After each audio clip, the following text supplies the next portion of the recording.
Welcome to the Top of Mind podcast from Altos Research. This is the show where we talk to real estate industry insiders and experts about the trends shaping the market today. Enjoy the show. Mike Simonsen here. Thanks for joining me today. Welcome to the Top of Mind podcast. If you follow along with Altos Research, you're familiar with our weekly real estate market data video series. With the Top of Mind podcast, we seek to add context to the discussion about what's happening in the market from leaders in the industry. Every week, of course, Altos Research tracks every home for sale in the country, all the pricing, all the supply and demand, all the changes in that data, and we make the insights available to you before you see it in the traditional channels.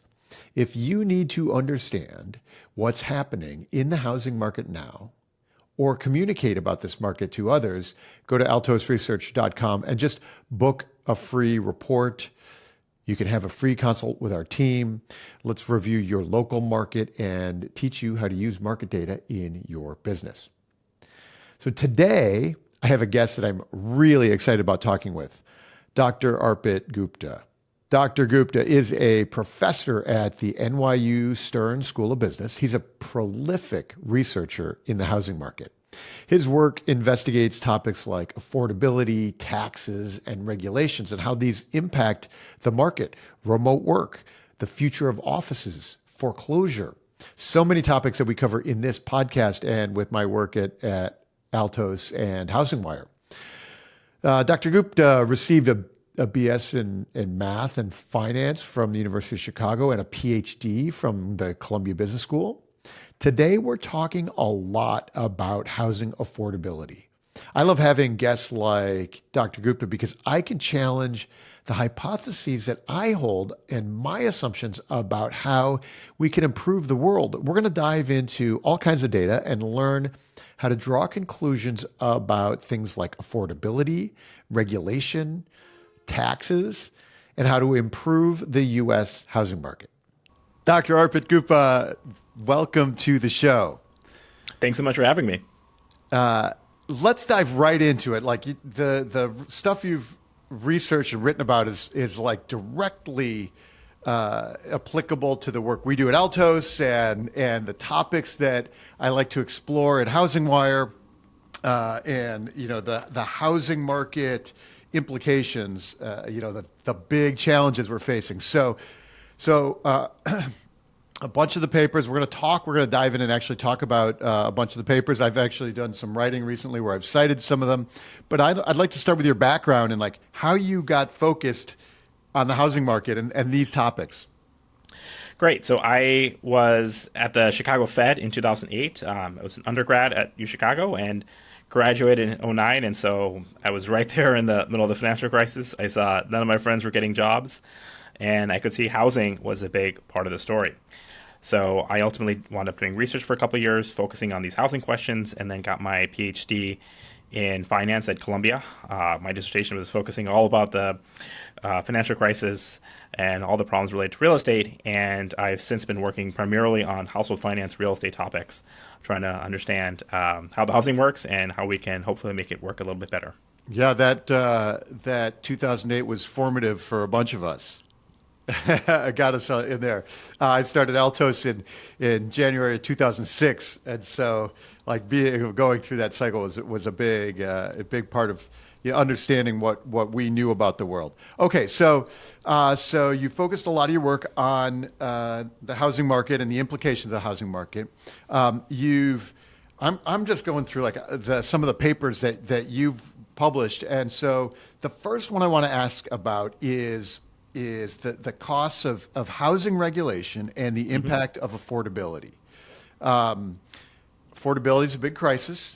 It is obviously a topic, and it sometimes feels intractable for the country. So, but the housing regulation, permitting, exclusionary zoning, these are topics that contribute to the affordability crisis. So tell me what you learned and like what we should know about like how does regulation impact affordability, and tell me about what the data and your output says. Absolutely. So I'm certainly not the first person to study housing regulations or think housing regulations are important. What our work does, though, is try to address kind of a data gap in this whole question, because we all know housing regulations are incredibly local, right? They're at the municipality level, and we have thousands, tens of thousands of municipalities, each with their own municipal ordinance, which sets out their zoning book. And so that, of course, means that real estate is inherently local. It's about your own town's specific rules and regulations. And this just makes it a very challenging topic for a researcher, because you have this bewildering complexity of different regulations all across the country.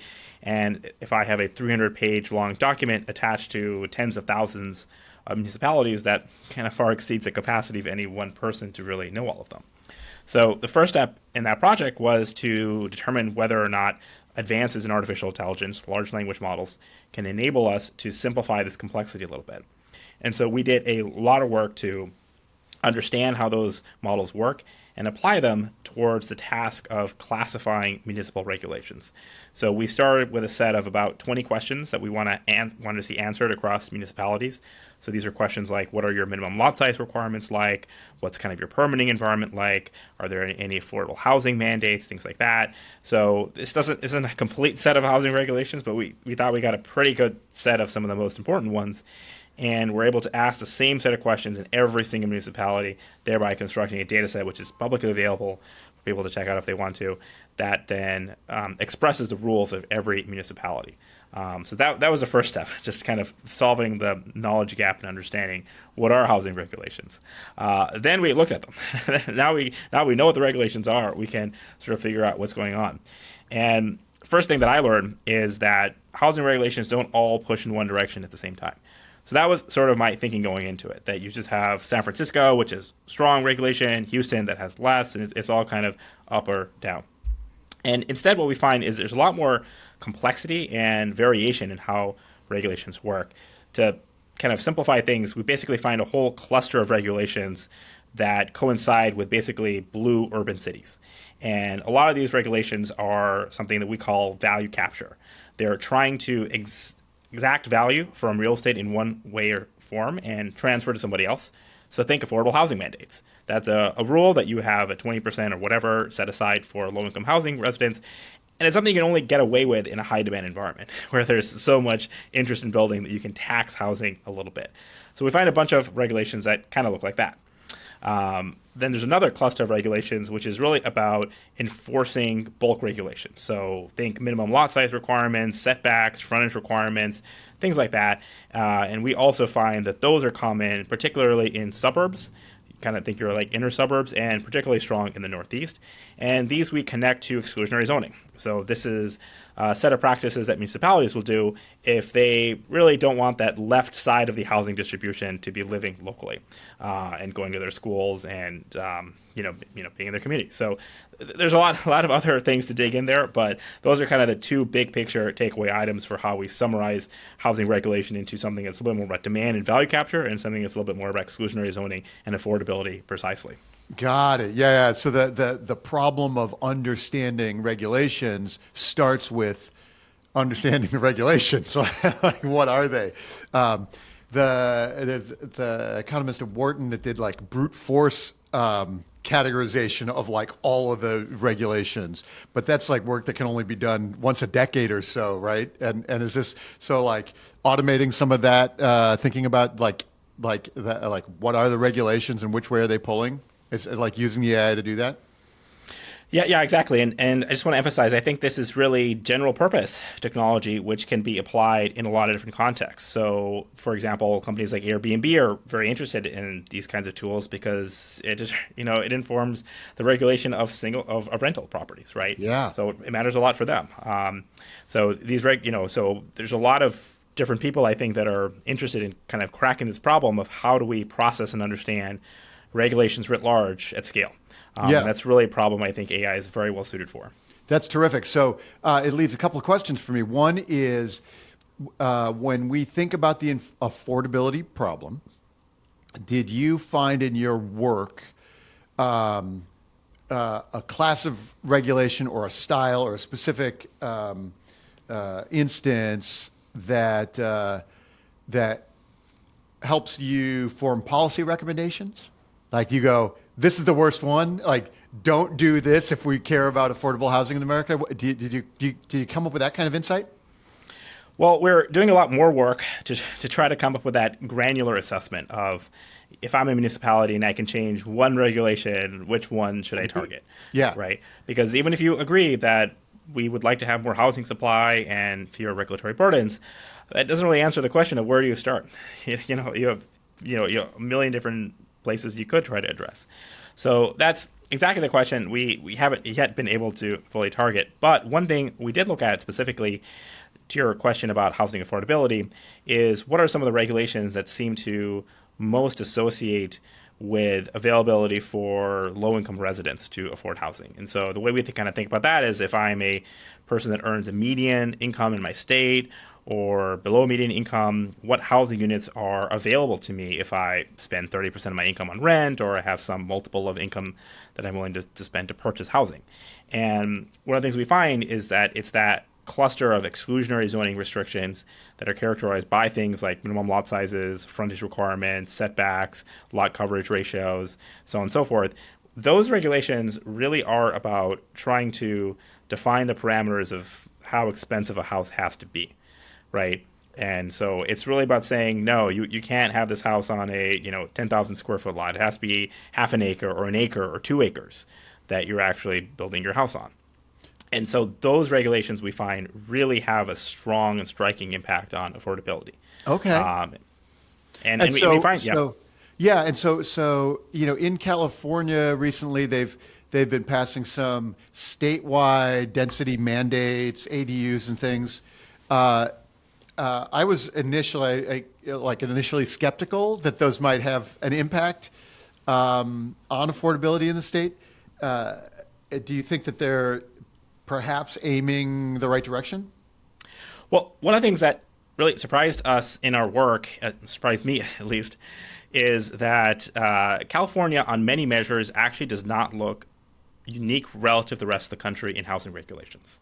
So think of things like minimum lot size requirements. We often think of that as a very important type of regulation. We know there are some Californian suburbs like Atherton that has the sort of infamous Atherton acre minimum lot size requirement. So that's making it harder for people to afford small homes, starter homes in Atherton. But that's actually a little bit of an outlier.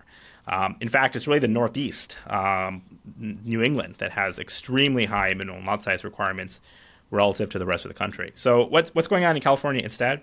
Well, part of the answer is that rather than regulating through these statutory bulk regulations, California has a lot of process regulations. So they make it very hard to do things. The timelines are very long. There's a lot of litigation risk. So that's part of the answer. I think the other part of the answer is even when California doesn't have regulations that are that much worse than the rest of the country, housing demand is just super high. So that's because the topography is very challenging. There's much less land that can be used for housing purposes relative to other places. The income, the job demand is huge. The climate is great. And then there's also the property tax piece, which maybe we can come back to in a second. It's another big feature for California housing. All that means California actually needs to have a much more permissive land use environment than the rest of the country if it's to even have the same amount of housing because of all these other constraints, including natural constraints on where you can build. Got it. Oh, that's a really great perspective. And yes, we'll get to California's Prop 13, which is one I like to rail against here in a sec. We'll talk taxes in a sec. So California, if California wants affordability, it would have to counter things like process risks and process regulation because it has things that it can't counter like mountains and wildfires. That's a really fascinating view. I appreciate that very much. You mentioned really quick Airbnb, like thinking about like New York City in particular and the Airbnb ban. And I don't know if that was covered in this specific paper, that work, but it seems to me like, and I don't know if it's you that published it, but it looks like, after the ban, it hasn't had any impact on home prices or rents, but it has had an impact on raising hotel costs. Right. So Airbnb's banned. It doesn't help actually. Like, it would. you think about like a lot of these places are being used for Airbnbs, and therefore there'd be some availability or inventory impact, but we haven't really seen any change. Do you have a take on it?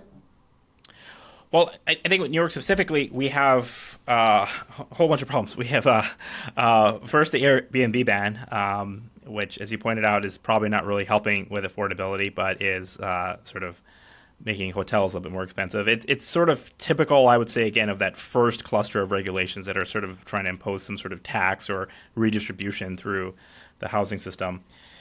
In addition to that, though, we've also made it effectively illegal to build new hotels. You can still apply for a permit, but they really are not very excited to give those out. And so that was like kind of a last minute effort by the de Blasio administration. And so the net sum of the two of those is, Airbnbs are illegal and new hotel construction is sort of off the table. All of that is obviously good for people that own hotels today in New York City, but it's really horrible, I think, for the tourism potential of what the city could be. And you think about all the people that depend on the tourism industry being able to cater to a large flow of people who come in here, it is really not ideal for our ability to become the business center, tourism center that we need to be. Yeah. All right. Fascinating. Okay. Let's switch to property taxes and personal finance, which you've done some work on. So I am interested in things in efficient taxation. Like I want to, go to New York and do some congestion tourism, congestion pricing tourism. Have you looked at and we mentioned really briefly California's Prop 13, which keeps California property taxes ultra low, locked in forever, and restricts inventory and things. So tell me what you have learned about property taxes and personal finances, and what are things that I should put in or we should put into our thought universe about property taxes, affordability, how the housing market works. Absolutely. So the first thing that we had done in this project is to try to understand who owns homes and what is the age distribution in particular like for ownership of housing. And we find that it's incredibly old skewed. So a lot of the housing in the country is owned by essentially aging baby boomers who are aging in place and they're empty nesters, and so they have a lot of extra bedrooms. So there's a lot of sort of additional space in these houses that these households are in because they basically have the space for kids that have moved out. At the same time, their kids are out there trying to raise families of their own, and they're in very cramped housing quarters themselves, right? They would maybe ideally like to have a few extra bedrooms for kids, or maybe because of these housing crunches, maybe that's deterring some people from starting a family in the first place, right? We know fertility has kind of gone down a lot. Housing costs may be associated with that also. So there's basically this mismatch of housing between the young that are kind of in cramped quarters and the elderly that are sort of living on a few extra bedrooms. How does that connect to property taxes? Well, the basic problem is people need to buy houses, and to do that, they typically have a down payment requirement, and you sort of need to take time to build that wealth buffer in order to afford a house, or at least afford even a down payment on a house. Now, once you're in the house now you own it, and then you can be locked in. You can kind of keep up that inventory for a long time. So how do property taxes affect it? Well, your normal intuition is that, taxes are a cost, so that's just sort of a bad thing. But house purchasers are smart. They know that if I buy a house and it's going to come with a stream of future tax payments, that's not as valuable as a property that doesn't have the same tax stream associated with it. So the price of the house with more property taxes is going to be lower, right? Now, it's not a free lunch because it's just trading off future tax payments for lower upfront costs. But in the presence of those financial constraints faced by young home purchasers, that can matter. So from the standpoint of that young person starting a family, looking at a home, they're going to look at a property that has a higher property tax burden, but a lower upfront cost, and say, you know what, that's actually desirable to me because I'm making money. I can make these tax payments in the future. I just need a low enough purchase price that I can get into the unit today, right? Or with my down payment, I can get the loan for the rest and then get into this house right now. And that's sort of, in a nutshell, exactly what we find. So the simplest example to see this is Texas versus California. So Texas has much higher property tax rates, and housing is a lot cheaper in Texas. I mean, it's true for many reasons, but one of the reasons is because housing has such a high tax liability, people don't want to pay as much for it. And so because the upfront cost is lower, a lot of people are getting into homes or buying homes at an earlier age. In comparison, when you get to California, you have Prop 13, which is keeping that overall tax burden pretty low. And that means that, again, it sounds good, but it means that housing demand for that product is going to be high. Hence, the people are bidding up that price of housing. So young people are really locked out. On the flip side, when they're in that house, they've got a very low liability, again, especially because Prop 13 keeps that property tax liability capped. And so they're just going to stay in that house, as long as possible. And so that's going to really mean the inventory is not there for that new buyer that wants to come in and purchase a house. So the kind of takeaway is that property taxes kind of impact the affordability landscape by trading off exactly when the liability really accrues. And having a higher property tax regime can lower the upfront cost, which may improve the affordability from the standpoint of these down payment constrained early, home buyers. Yeah, and I think the headline there, which I find so compelling, is that if you want homes to be affordable for first-time home buyers, young families, higher taxes benefits young families. Lower taxes benefits old people. And right, that's the summary takeaway. Okay, good. I'm glad I have it right. But also, I think about it in terms of holding costs. So, totally. when taxes are lower, the holding costs are lower, so we hold more. We don't sell it. And so Texas has a much more robust housing market because it has a much higher holding costs long term than California. And man, the Texans hate it when I compliment them on their high taxes. But and of course the Californians hate it too. Like everybody, like if you own a house in California, Prop 13 is awesome. Like it is a massive financial incentive to never sell your house. But it's as a result, our kids have to move to Texas. Yeah, absolutely. I mean, I was just in Texas recently. I was saying the same thing there, and they don't want to hear it either. In finance lingo, we also refer to this as the user cost or the cost of carry. It's all the same thing. If I have an asset, how much do I have to pay to hold this asset period by period?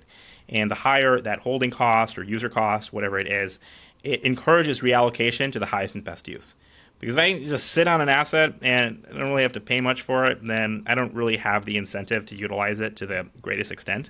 Whereas if I'm paying a high user cost, I'm making sure that this is really the asset I want to have. And if not, I turn it over and I sell it to somebody else who is willing to hold that asset. So when you look at California's housing market, so broken in many ways, one of the ways it's broken is just the inventory available. It's just so low. Yeah. Even if you have the money, you have the resources, trying to just find a house is impossible. There's just so little liquidity, so little inventory on the market. And part of this exactly is this holding cost problem. People have so little holding costs, they don't really feel the need to release these units onto inventory. Yeah, I actually do some work where we take, we're tracking at Altos every home for sale in the country every week, all the inventory. And I like to do an inventory per capita or population per available home. And so the more people competing for a home, so like you could take like Plano, Texas, and I recently did like Sunnyvale and Santa Clara in Silicon Valley, 250,000 people in both comparable areas, high-end demographic, and there are 10 times more homes for sale in Plano than there are in Silicon Valley. It's like 37 homes for sale for 250,000 people in Silicon Valley, and it's 300 or 50 or 400 homes for sale in Plano, Texas, and therefore affordability wise, in Silicon Valley they don't have to be affordable to the median income. They only have to be affordable to 37 people. Like it's really, really remarkable. Okay, and I appreciate that paper because it's very clear on a topic that I talk about all the time. We are a little pressed for time today, so I'm going to move quickly, but you've done some interesting work on home equity and financial shocks. And I think this is salient right now because we are potentially moving into a cycle downturn. Economy is slowing, but maybe unemployment jumps. We haven't had unemployment in a long time. And we also haven't had like a recession where we had such massive housing equity in maybe ever or a long time, very long time, 50 years or something. So tell me about your study on home equity and financial shocks. and what that might tell us about the macroeconomy and the recession potentially this year. LTV in the country as of Q4 is only 47% loan to value. Like, we have massive equity right now. So tell me what I should know about that cycle. So I've done a little bit of research in this area, and the basic upshot is households that enter into these periods and have positive equity seem to weather the shocks a lot better than those who have negative equity, which maybe isn't massively surprising, but I've looked at a variety of shocks, include interest rate resets, cancer diagnoses, various adverse events that hit the household. And you see is that these households that have positive equity, they're able to potentially tap into that equity if they can get a refi or cash out refi or HELOC or something like that, or at the very least sell their home. While at the same time, the borrower that has negative equity is much more, stressed and potentially, defaulting their home, losing their home in foreclosure. So in the current environment, what's interesting is the fact that you just mentioned, which is that the typical household has a ton of equity. On top of that, they also have this liability, this mortgage that is actually very valuable because the bulk of in-place people with mortgages have that 2-handle or 3-handle on their mortgage, which is extremely valuable in today's environment. So those mortgage holders are going to be very reluctant to lose their home because they're losing the equity. They're using the mortgage is like incredibly valuable. So if you were to market that house, it's probably less than what you said, the actual market value, like the market value of the, if you take into account the market value of the liability. They have even more equity, right? So that is going to be a huge buffer and hope for the American consumer. As we kind of face shocks, that this home equity can be there as a buffer for them. The second point is that if we ever, we have this huge reserve valve, basically, of being able to tap into the economy overall. If we can ever lower interest rates, we can get more people moving, we can get more people refinancing. So we have a lot of overall buffer at the individual level and at the economy level in this home equity that can hopefully help us smooth out some downturns. And I'll put you on the spot a little bit here. Do you think about or in like forecast or prognosticate about like chances of recession this year and impact potentially of like how that is mitigated by homeowner equity that we have right now? Like, have you given any thought to that? Like what we're looking at for 2025? Yeah, I have no idea, nor does anyone else. What are going to be these recession odds? But I do think that home equity channel should be a mitigant. It is something that represents tens of trillions of dollars of worth of liquid assets or potentially liquidatable assets for households that should be there to help people smooth unemployment shocks or other shocks they face and help to cushion consumer spending. Alongside, of course, all the stock wealth that they also have. So that is also kind of there as a buffer. And one risk or downside to all that is, well, if we have further asset declines, if the housing market starts to actually crash, that's going to deplete away that buffer at the time we kind of might need it. So I don't know how it's going to play out, but I'm definitely hopeful that this equity buffer means that that allows us to smooth out the shock a little bit better. Yeah, I recently published a piece on Housing Wire that is, mortgages may be the ray of sunshine in a clouding economy.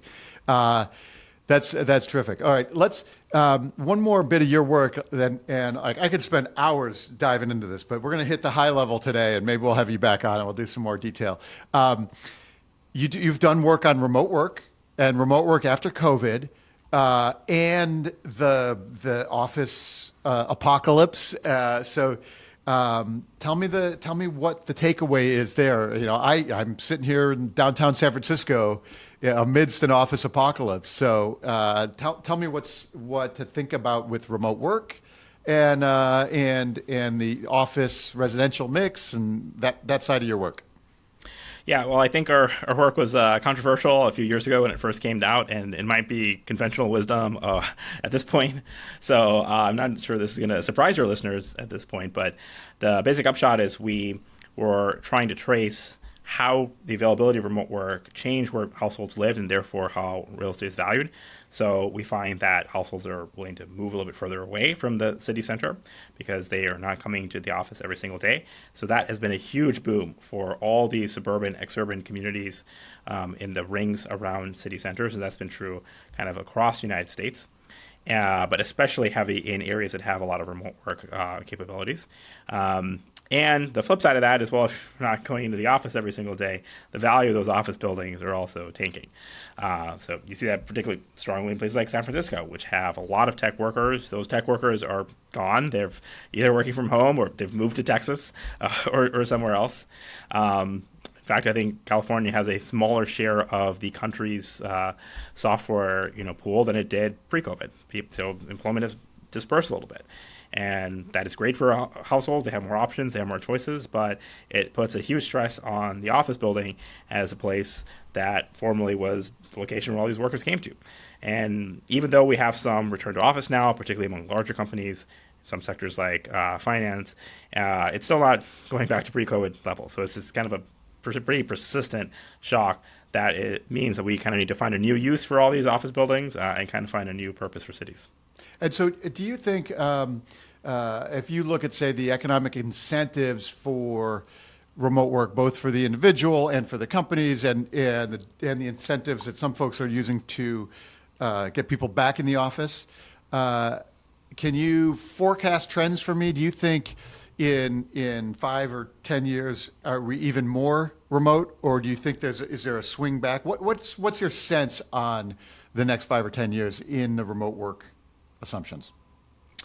I think it's really unclear because on the one hand, you have the desire from a lot of CEOs, particularly large company CEOs, to get people back into the office because they argue you don't get the same collaboration, the serendipity that happens in person. And clearly there is a role for in-person communication and collaboration.